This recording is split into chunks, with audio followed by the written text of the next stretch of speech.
ഗാന്ധി വധം നടന്നതോടുകൂടി ഒരല്പം സൈലൻ്റായി എങ്കിലും ബാബരി മസ്ജിദ് ഇഷ്യൂവിലൂടെ യഥാർത്ഥത്തിൽ ഈ വംശീയ ശക്തികൾ, വർഗീയ ശക്തികൾ ഇന്ത്യ രാജ്യത്ത് സുന്ദരമായി റീ എൻട്രി ചെയ്തു എന്നാണ് ഞാൻ അതിനെക്കുറിച്ച് പറയുക.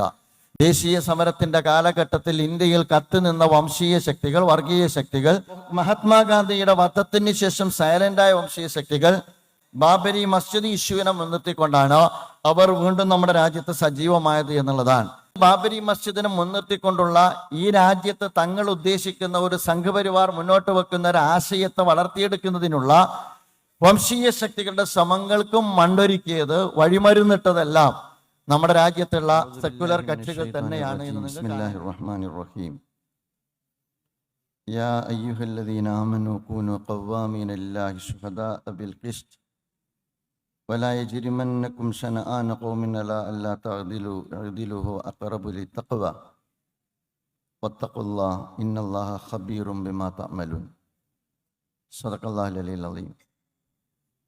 വേദിയിലിരിക്കുന്ന ഏറെ ആദരണീയരായ സോളിഡാരിറ്റി യൂത്ത് മൂവ്മെൻറ്റിൻ്റെ സംസ്ഥാന പ്രസിഡന്റ് തൗഫീഖ് സാഹിബ്, ജനറൽ സെക്രട്ടറി ഇസ്മായിൽ സാഹിബ്, മറ്റു ദേശീയ സംസ്ഥാന ഭാരവാഹികൾ, സമാദരണീയരായ സുഹൃത്തുക്കളെ, സഹപ്രവർത്തകരെ, സഹോദരീ സഹോദരന്മാരെ, രാവിലെ ആരംഭിച്ചു ഏതാണ്ട് ഔപചാരികമായ സമാപനം കുറിക്കപ്പെടുന്ന ഏറെ ശ്രദ്ധേയമായ ഒരു സംഗമമാണ് ജസ്റ്റിസ് ആൻഡ് സോളിഡാരിറ്റി കോൺഫറൻസ് എന്ന പേരിൽ ഇവിടെ സംഘടിപ്പിക്കപ്പെട്ടിരിക്കുന്നത്. ഞാൻ മനസ്സിലാക്കുന്നത് ഒരു പക്ഷേ കേരളത്തിൽ ഏറെ വേറിട്ട ഒരു സംഗമമാണ്, അല്ലെങ്കിൽ ഒരു സമ്മേളനമാണ് ഇവിടെ നടന്നിട്ടുള്ളത്. ലോകത്ത് നടന്നുകൊണ്ടിരിക്കുന്ന, ഇന്ത്യയിൽ നടന്നുകൊണ്ടിരിക്കുന്ന ഭീകരാക്രമണത്തിൻ്റെ ഇരകളാക്കപ്പെടുന്ന വലിയൊരു ജനസമൂഹത്തിൻ്റെ ഒരു പരിച്ഛേദമാണ് നമ്മൾ വിവിധ സെഷനുകളിലൂടെ നമ്മൾ ഓരോരുത്തരും ഇവിടെ നിന്ന് മനസ്സിലാക്കിയത്. തൊട്ടു മുമ്പ് നമ്മൾ കണ്ടത് ജുനൈദിൻ്റെ പേരൻസിനെയാണ്, രാംനാരായണിൻ്റെ കുടുംബത്തെയാണ്, ഫൈസലിൻ്റെ കുടുംബത്തെയാണ്, അഷ്റഫിൻ്റെ കുടുംബത്തെയാണ്. എക്സ്പെരിഷനിലേക്ക് നമ്മൾ പോകുമ്പോൾ ആഗോളതലത്തിലും ദേശീയ തലത്തിലുമൊക്കെ നടന്നുകൊണ്ടിരിക്കുന്ന ഇത്തരം ഭീകരാക്രമണങ്ങൾക്ക് ഇരകളാക്കപ്പെടുന്ന ഒരു ജനവിഭാഗത്തിൻ്റെ, വലിയൊരു ജനവിഭാഗത്തിൻ്റെ, പലപ്പോഴും സമൂഹം അറിയാതെ പോകുന്ന, മനസ്സിലാക്കാതെ പോകുന്ന വളരെ ഭീകരമായ ഒരുപാട് ഏടുകളാണ്, ചിത്രങ്ങളാണ് നമ്മൾ ഓരോരുത്തരും ദർശിച്ചത്. നമുക്കറിയാം, ഈ ചർച്ചയും അതോടൊപ്പം തന്നെ സമാനമായ സ്വഭാവത്തിൽ ഇവിടെ സംഘടിപ്പിച്ച എക്സിബിഷൻ നമ്മോട് സംസാരിക്കുന്നുണ്ട്. ഓരോ ചർച്ചയും നമ്മോട് സംസാരിക്കുന്നുണ്ട്. എങ്ങനെയാണ് സ്റ്റേറ്റ് ടെററിസം ഒരു രാജ്യത്ത്, ഒരു ലോകത്ത് വളരെ വ്യവസ്ഥാപിതമായി ഗവൺമെൻറ് സംവിധാനങ്ങൾക്കപ്പുറം, അല്ലെങ്കിൽ ഗവൺമെൻറ് സംവിധാനമായിക്കൊണ്ട് തന്നെ സമാന്തരമായി പ്രവർത്തിച്ചു കൊണ്ടിരിക്കുന്നത് എന്നതിൻ്റെ ഒരുപാട് ഉദാഹരണങ്ങളാണ് ഇന്ന് മുഴുക്കെയുള്ള സെഷനുകളിലൂടെ നമുക്ക് മനസ്സിലാക്കാൻ കഴിഞ്ഞത്. സോളിഡാരിറ്റി അത് ഭംഗിയായി അഡ്രസ്സ് ചെയ്തിട്ടുണ്ട്. സോളിഡാരിറ്റി യൂത്ത് മൂവ്മെൻറ്റ് ഏതാണ്ട് ഒരു പതിറ്റാണ്ടിലേറെ കാലമായി ഇത്തരം മനുഷ്യാവകാശ പ്രശ്നങ്ങളിൽ ഇടപെട്ടുകൊണ്ടേയിരിക്കുന്ന ഒരു പ്രസ്ഥാനമാണ്. തീർച്ചയായിട്ടും അവർ ചെയ്ത ഇടപെടലുകളുടെ തുടർന്നുള്ള ഒരു നല്ല ഡോക്യുമെൻറ്റേഷനും പൊതുസമൂഹത്തെ ഇതേക്കുറിച്ച് ബോധവാന്മാരാക്കാൻ കഴിയുന്ന ഒരു നല്ല സമ്മേളനവുമാണ് ജസ്റ്റിസ് ആൻഡ് സോളിഡാരിറ്റി കോൺഫറൻസിലൂടെ സോളിഡാരിറ്റി സംഘടിപ്പിച്ചിരിക്കുന്നത്. ഇതിന് നേതൃത്വം നൽകിയ എൻ്റെ പ്രിയപ്പെട്ട സഹപ്രവർത്തകരെ, യുവാക്കളെ ഞാൻ ഈ സന്ദർഭത്തിൽ അഭിനന്ദിക്കുകയാണ്. നാഥൻ അവരിൽ നിന്ന് സ്വാലിഹായ അമലായി സ്വീകരിക്കുമാറാകട്ടെ എന്ന് പ്രാർത്ഥിക്കുകയാണ്. നാം ശബ്ദമില്ലാത്തവരുടെ ശബ്ദം എന്ന് പറയാറുണ്ട്, മർദ്ദിത ജനവിഭാഗങ്ങൾക്ക് വേണ്ടി നിലകൊള്ളുക എന്ന് പറയാറുണ്ട്.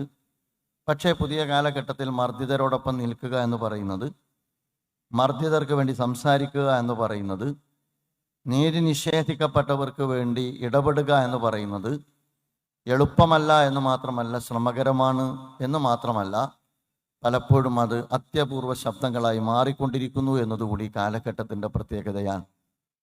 അതുകൊണ്ട് നീതിക്ക് വേണ്ടിയുള്ള സ്വരം, മർദ്ദിതർക്ക് വേണ്ടിയുള്ള സംസാരം, അടിച്ചമർത്തപ്പെട്ടവരും മനുഷ്യാവകാശം നിഷേധിക്കപ്പെട്ടവർക്കും വേണ്ടിയുള്ള ഇടപെടൽ അപൂർവമാകാൻ പാടില്ല, ഒറ്റപ്പെട്ടതാകാൻ പാടില്ല.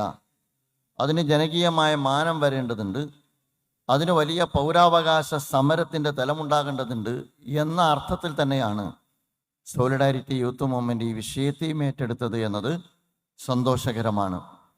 നമുക്കറിയാം, നമ്മുടെ രാജ്യത്തെ സംബന്ധിച്ചിടത്തോളം ഒരു വംശീയ ഭരണകൂടമാണ് നമ്മുടെ രാജ്യത്ത് ഇന്ന് ഭരിച്ചുകൊണ്ടിരിക്കുന്നത്. മനുഷ്യാവകാശങ്ങൾ എന്ന് പറയുന്നത് നിരാകരിക്കപ്പെടുന്നു എന്നുള്ളത് വംശീയ ഭരണകൂടത്തിൻ്റെ ഭാഗത്ത് നിന്ന് സ്വാഭാവികമായും സംഭവിച്ചുകൊണ്ടിരിക്കുന്ന കാര്യമാണ്. ഭീകരമുദ്ര ചാർത്തപ്പെട്ട് UAPA ചുമത്തപ്പെട്ട് നിരവധി മനുഷ്യരാണെന്ന് ജയിലറകളിൽ കഴിഞ്ഞുകൊണ്ടിരിക്കുന്നത്. നേരത്തെ ഇവിടെ പലരും പരാമർശിച്ചതുപോലെ അതിലിരകളാക്കപ്പെട്ടുകൊണ്ടിരിക്കുന്നത് ഭൂരിഭാഗവും മുസ്ലിങ്ങളാണ്, ദലിതുകളാണ്, മൈനോറിറ്റി സമൂഹത്തിൽപ്പെട്ടവരാണ്.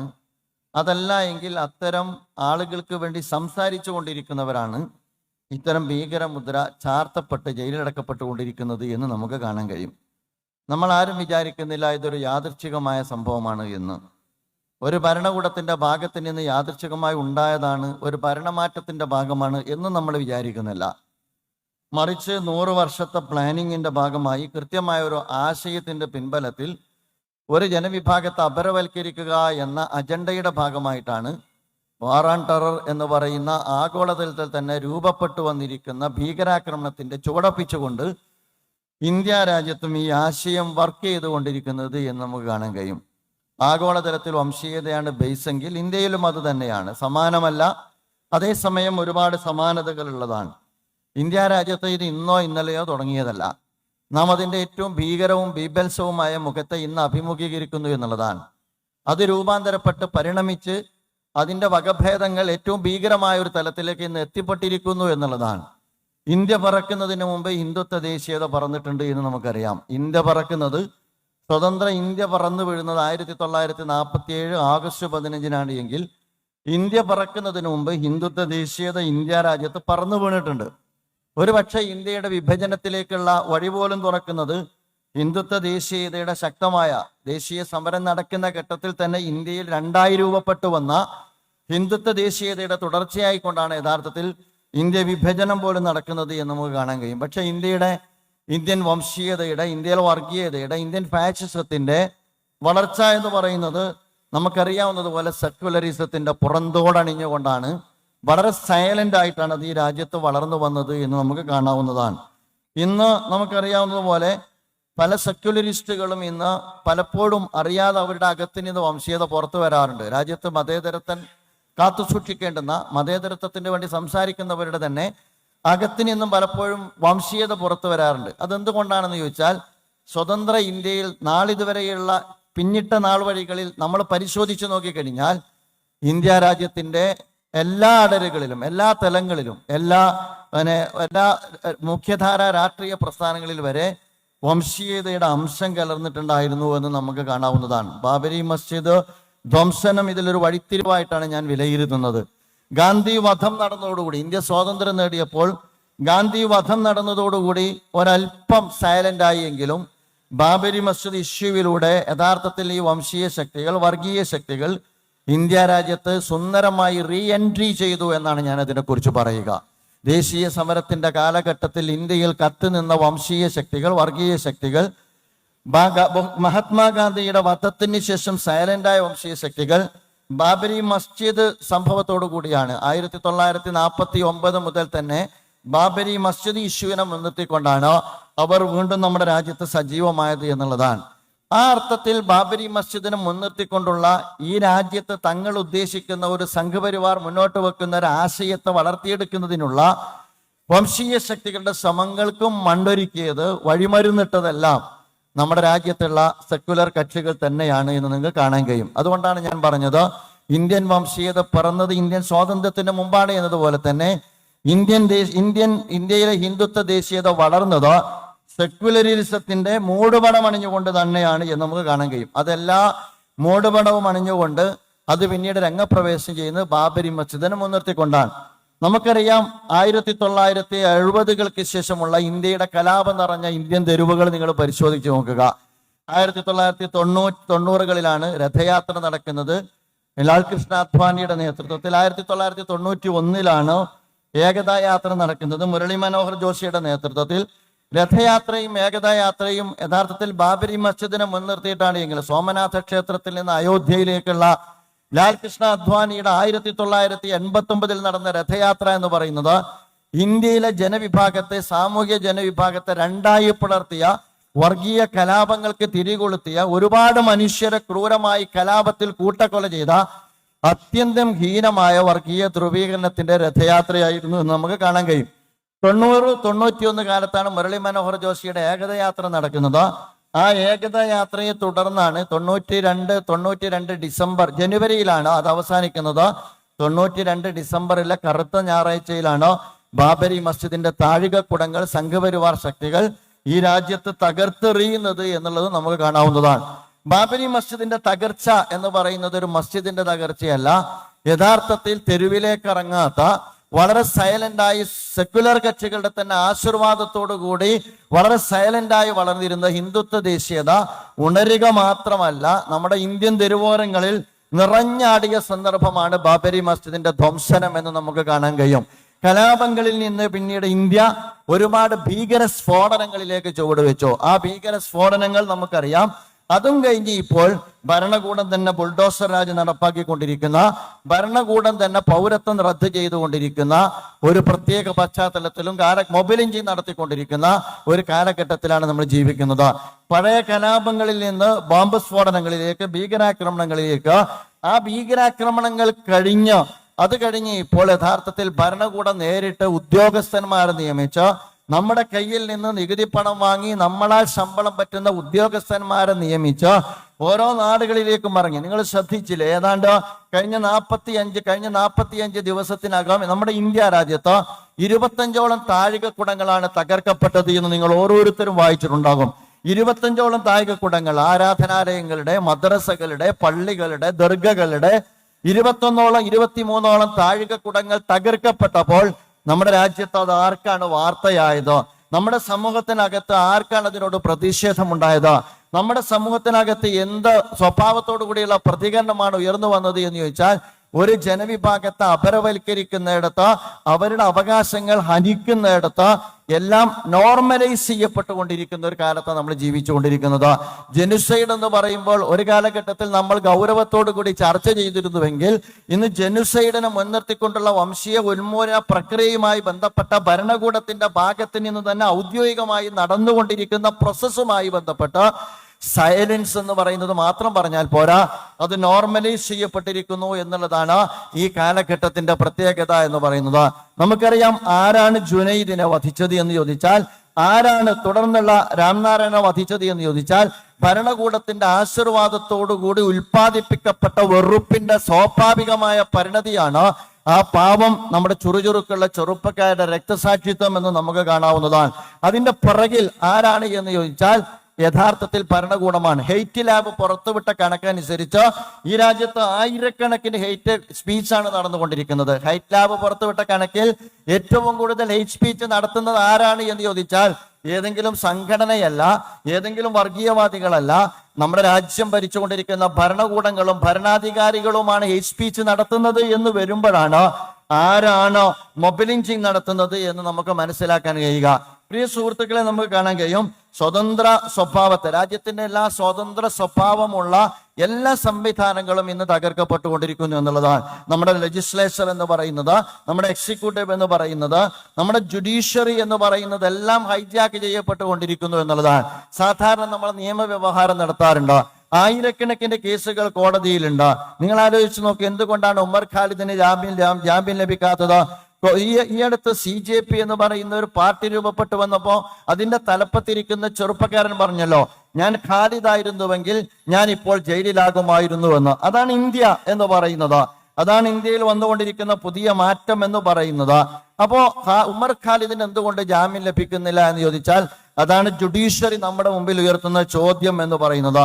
അപ്പോൾ നമ്മുടെ ജുഡീഷ്യറി എന്ന് പറയുന്നതും ലെജിസ്ലേറ്റർ എന്ന് പറയുന്നതും നമ്മുടെ എക്സിക്യൂട്ടീവ് എന്ന് പറയുന്നതെല്ലാം യഥാർത്ഥത്തിൽ ഈ അർത്ഥത്തിൽ ഹൈജാക്ക് ചെയ്യപ്പെട്ടുകൊണ്ടിരിക്കുന്നു എന്നുള്ളതാണ്. ഫോർത്ത് എസ്റ്റേറ്റ് എന്ന് പറയുന്ന നമ്മുടെ ഏറ്റവും പ്രധാനപ്പെട്ട മീഡിയ എന്ന് പറയുന്ന നാലാം തൂൺ നമുക്ക് നഷ്ടപ്പെട്ട് കഴിഞ്ഞിരിക്കുന്നു എന്നുകൂടി നാം മനസ്സിലാക്കണം. നമ്മുടെ കോൺസ്റ്റിറ്റ്യൂഷൻ, നമ്മുടെ ഭരണഘടനയാണല്ലോ നമ്മുടെ ഉറപ്പ്. നമ്മോട് പലപ്പോഴും ആളുകൾ സംസാരിക്കാറുള്ളത് ഭരണഘടനയെ കുറിച്ചാണല്ലോ. ഭരണഘടനയെ മുൻനിർത്തിക്കൊണ്ട് തന്നെയാണ് യഥാർത്ഥത്തിൽ ഈ അർത്ഥത്തിലുള്ള വലിയ മാറ്റം നമ്മുടെ രാജ്യത്ത് സംഭവിച്ചുകൊണ്ടിരിക്കുന്നത്. ഒരു ഡീപ് സ്റ്റേറ്റ് രൂപപ്പെട്ടു വന്നിരിക്കുന്നു. നിങ്ങൾ ഓർക്കുന്നുണ്ടാവും, പലരും സാധാരണ പറയാറുണ്ട് എമർജൻസിയെ കുറിച്ച് നമ്മൾ പറയാറുള്ളത് എന്താണ്? എമർജൻസി എന്ന് പറയുന്നത് ഭരണകൂടത്തെ ഉപയോഗിച്ച് ഡെമോക്രസിയെ തകർക്കാനുള്ള ഏറ്റവും പ്രധാനപ്പെട്ട ഒരു ഉപാധിയായിരുന്നു. നമ്മൾ ഡെമോക്രസിയെ തകർക്കാൻ എമർജൻസിയെ കുറിച്ച് നമ്മൾ പറയുമ്പോൾ ഇന്ത്യൻ മതേതരത്വത്തെ തകർക്കാൻ വേണ്ടി ഒരു കാലഘട്ടത്തിൽ ഇന്ത്യൻ കോൺസ്റ്റിറ്റ്യൂഷനെ ഉപയോഗിച്ചുകൊണ്ട് എടുത്ത ആയുധമാണ് എമർജൻസി എന്ന് പറയുന്നത്.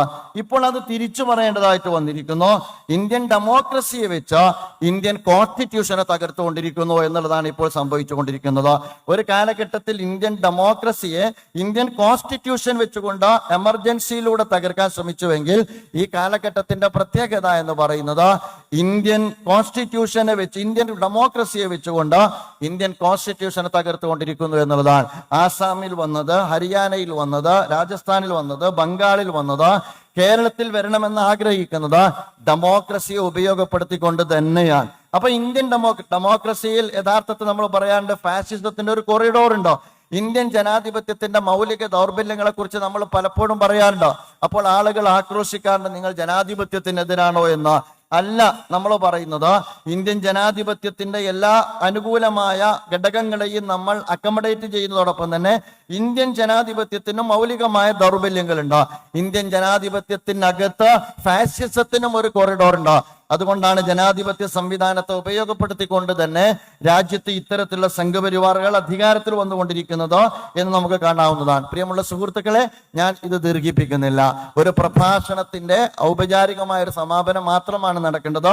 ഒരു പ്രഭാഷണത്തിന്റെ സന്ദർഭമല്ല ഇതെന്ന് എനിക്കറിയാം. വിവിധ സെഷനുകളിലൂടെ നമ്മുടെ മുന്നിൽ ഉന്നയിക്കപ്പെട്ട ഒരുപാട് സുപ്രധാനമായ സംഭവങ്ങളുണ്ട്. ഇന്ന് നാളെയാണ്, ഇന്ന് നമ്മുടെ സഹോദരങ്ങൾക്കാണ്, നാളെ നമുക്കാണ്.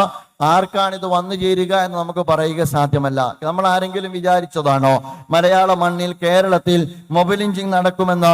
രാംനാരായണൻ എന്ന് പറയുന്ന ഒരു ചെറുപ്പക്കാരൻ കേരളത്തിൽ മൊബൈൽ ലിഞ്ചിങ്ങിൽ തല്ലിക്കൊല്ലപ്പെട്ടത് എന്തുകൊണ്ടാണെന്ന് ചോദിച്ചാൽ കേരളത്തിലും വെറുപ്പ് ഉൽപാദനം അതിന്റെ മൂർധന്യത്തിലെത്തി നിൽക്കുന്നു എന്നുള്ളതാണ്.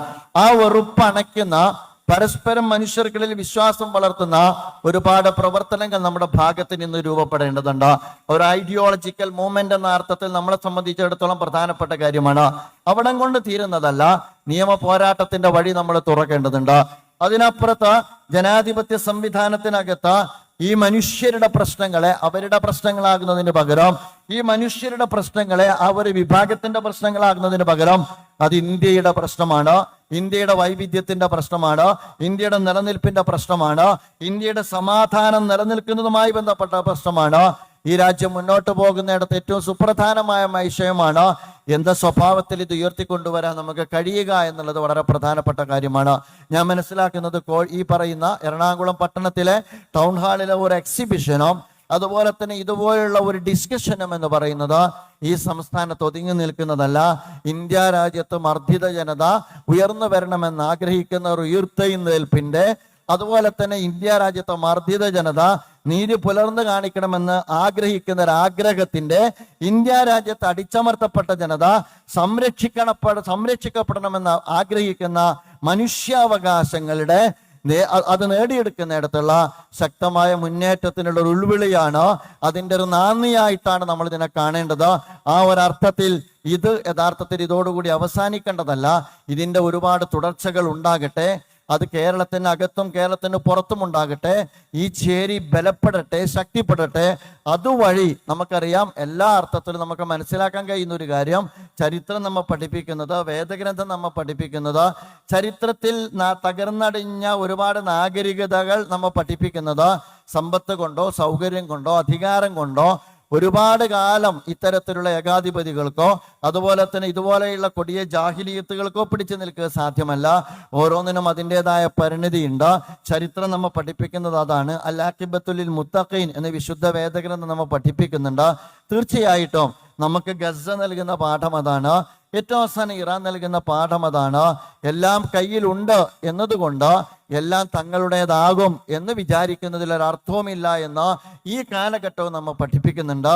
അതുകൊണ്ട് ഈ കാലഘട്ടം എന്ന് പറയുന്നത് നമുക്ക് ഒരുപാട് പുതിയ വിദ്യാഭ്യാസം നൽകുന്നതാണ്. അത് മർദ്ദിതരുടെ കൂടി, അടിച്ചമർത്തപ്പെട്ടവരുടേത് കൂടി, നീതി നിഷേധിക്കപ്പെട്ടവരുടെ കൂടി ഒരു സുപ്രഭാതം, അവർക്ക് നീതി പുലരുന്ന, അതുപോലെ തന്നെ മനുഷ്യാവകാശങ്ങൾ സംരക്ഷിക്കപ്പെടുന്ന ഒരു പ്രഭാതം ഇവിടെ വിടരും. അതിന് സാക്ഷികളാകാൻ നമുക്ക് കഴിയും എന്ന് കാലത്തിന്റെ ചുവരെഴുത്തുകൾ നമ്മോട് പറഞ്ഞുകൊണ്ടിരിക്കുന്നുണ്ട്. അതിലുള്ള ഒരു മുതൽക്കൂട്ടാകട്ടെ ഇത് എന്ന് ആശംസിച്ചുകൊണ്ടും, അതുപോലെ തന്നെ സർവേശ്വരൻ ദൈവം തമ്പുരാൻ, സർവശക്തനായ നാഥൻ ഈ ജനതക്ക്, ഞാൻ ആലോചിക്കുകയായിരുന്നു, ഞാൻ അവിടെ ഇരുന്ന് ഈ പാരൻസിനെ ഞാനിങ്ങനെ നിരീക്ഷിക്കുകയായിരുന്നു. അവരുടെ മുഖത്തുള്ള നീലാട്ടം, അവരുടെ മുഖത്ത് കാണുന്ന അമർഷത്തിൻ്റെയോ പ്രതിഷേധത്തിൻ്റെയോ അതിലപ്പുറം നഷ്ടബോധത്തിൻ്റെയോ ഒരുപാട് സമ്മിശ്ര വികാരങ്ങൾ അവരുടെ മുഖത്ത് കാണുന്നുണ്ട്. നമ്മെ കാണുമ്പോഴുള്ള പ്രതീക്ഷയുടെയോ, എൻ്റെ ചുറുചുറുക്കുള്ള യുവാക്കളെ കാണുമ്പോൾ ഞങ്ങൾ ഒറ്റക്കല്ല എന്ന ആ ആത്മവിശ്വാസത്തിൻ്റെയോ ഒക്കെ ഒരുപാട് വികാരങ്ങളുടെ മുഖത്ത് കാണുന്നുണ്ട്. ഇവിടെ വന്നത് അവരാണ്. ഇവിടെ വരാൻ പോലും പറ്റാത്ത, നമുക്ക് കാണാൻ പറ്റാത്ത, നമ്മൾ ഇനിയും എത്തിപ്പെടാത്ത ഒരുപാട് മനുഷ്യർ നമ്മുടെ മണ്ണിൽ നമ്മുടെ സഹോദരങ്ങളായി ജീവിക്കുന്നുണ്ട്. അവർക്കെല്ലാം നീതി ലഭ്യമാക്കാൻ കഴിയുന്ന വിശാലമായ ഒരു പ്രതലത്തിന്റെ രൂപകൽപ്പനക്ക് ഇത്തരത്തിലുള്ള ഒരുപാട് ഒറ്റപ്പെട്ട ഒരുപാട് നീക്കങ്ങൾ സഹായകമാകുമെന്ന കാര്യത്തിൽ യാതൊരു സംശയവുമില്ല. ആ അർത്ഥത്തിൽ സഹായകമാകട്ടെ എന്ന് പ്രാർത്ഥിച്ചുകൊണ്ട് ഞാൻ എൻ്റെ വാക്കുകൾക്ക് വിരാമം ഇടുന്നു. അസ്സലാമു അലൈക്കും വറഹ്മത്തുള്ളാഹി വബറകാതുഹു.